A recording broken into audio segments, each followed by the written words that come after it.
Assalamualaikum warahmatullahi wabarakatuh. Halo teman-teman semua, kembali lagi bersama saya Mahmuda. Pada kesempatan kali ini kita akan mengulas sedikit materi tentang beriman kepada kitab-kitab Allah. Oh iya teman-teman, beriman itu artinya apa sih? Ya, beriman itu artinya percaya. Nah, jika kita beriman kepada kitab-kitab Allah, berarti kita meyakini bahwa Allah itu telah menurunkan beberapa kitabnya kepada para rasul yang berisi aturan-aturan Allah tentang akidah, ibadah, dan prinsip halal dan haram yang semuanya harus dijadikan pedoman bagi manusia untuk mencapai kebahagiaan hidup di dunia dan di akhirat.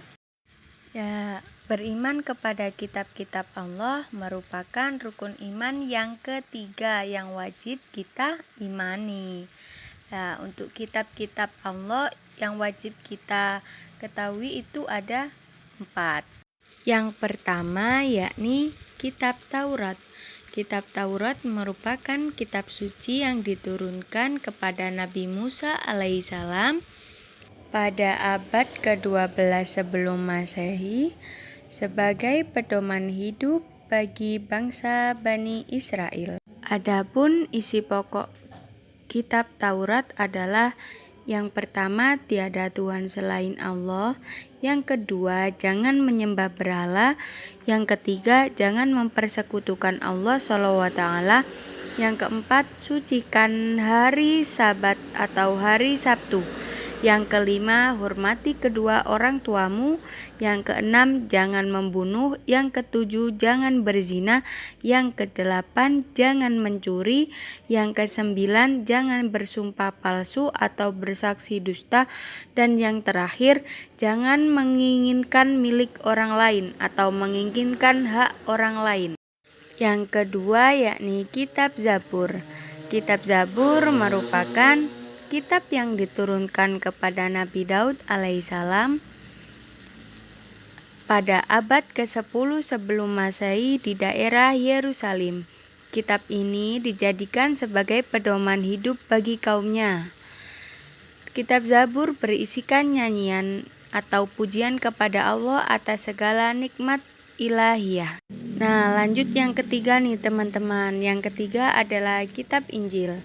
Kitab Injil merupakan kitab Allah yang diturunkan kepada Nabi Isa alaihissalam pada abad pertama Masehi di daerah Yerusalem yang ditunjukkan sebagai pedoman hidup dan petunjuk bagi kaum Israel. Kitab Injil ini memuat perintah-perintah Allah SWT agar manusia mengesahkan dan tidak menyekutukannya dengan suatu apapun. Dalam kitab Injil juga memuat keterangan mengenai akan lahirnya Nabi yang terakhir dan penutup para Nabi dan Rasul bernama Ahmad atau Muhammad SAW. Yang terakhir yaitu kitab Al-Quran. Al-Quran merupakan kitab yang diturunkan kepada Nabi Muhammad yang merupakan Nabi dan Rasul terakhir. Kitab Al-Quran ini diturunkan secara bertahap dan membacanya bernilai ibadah. Kitab ini merupakan penyempurna dan membenarkan kitab-kitab Allah dari kitab-kitab sebelumnya. Al-Quran diturunkan pada abad ke-7 Masehi dan dalam kurun waktu 611 sampai 632 Masehi. Adapun isi pokok Al-Quran adalah sebagai berikut. Yang pertama yakni akidah atau keyakinan. Akidah atau keyakinan adalah hal-hal yang berkaitan dengan keyakinan seperti mengesahkan Allah, meyakini Allah, dan sebagainya. Yang kedua, akhlak atau budi pekerti, yang artinya akhlak ini berkaitan dengan pembinaan akhlak mulia dan menghindari akhlak tercela. Yang ketiga yaitu ibadah. Tata ibadah ini menjelaskan tentang tata cara beribadah seperti sholat, zakat, dan sebagainya. Yang keempat yakni muamalah, yaitu tata cara berhubungan kepada sesama manusia. Yang kelima, tarikh atau sejarah, kisah-kisah orang dan umat terdahulu. Sebagai umat Islam, kita tidak hanya dituntut untuk beriman kepada Al-Quran saja teman-teman, tetapi kita juga harus percaya kepada kitab-kitab yang diturunkan oleh para rasul sebelum Nabi Muhammad seperti Taurat, Zabur, dan Injil. Karena mengimani seluruh kitab-kitab Allah mempunyai hikmah yang besar loh bagi kita. Antara lain, yang pertama yaitu mendidik umat Islam untuk bersikap toleran terhadap pemeluk agama lain untuk menciptakan kerukunan hidup antar umat beragama. Jadi kita itu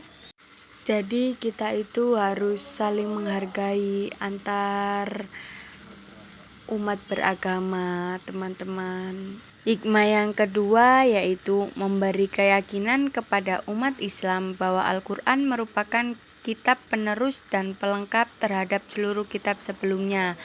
Jadi Al-Quran itu sebagai kitab penyempurna dari kitab-kitab sebelumnya. Yang ketiga, selalu melaksanakan perintah Allah dan menjauhi segala larangannya ya teman-teman, sesuai hukum-hukum yang ditetapkan oleh Allah, dan mengetahui kebesaran dan keagungan Allah melalui kitab-kitab yang diturunkan oleh Allah. Sekian materi yang bisa saya sampaikan, semoga bermanfaat untuk teman-teman semua, dan sampai jumpa di video berikutnya.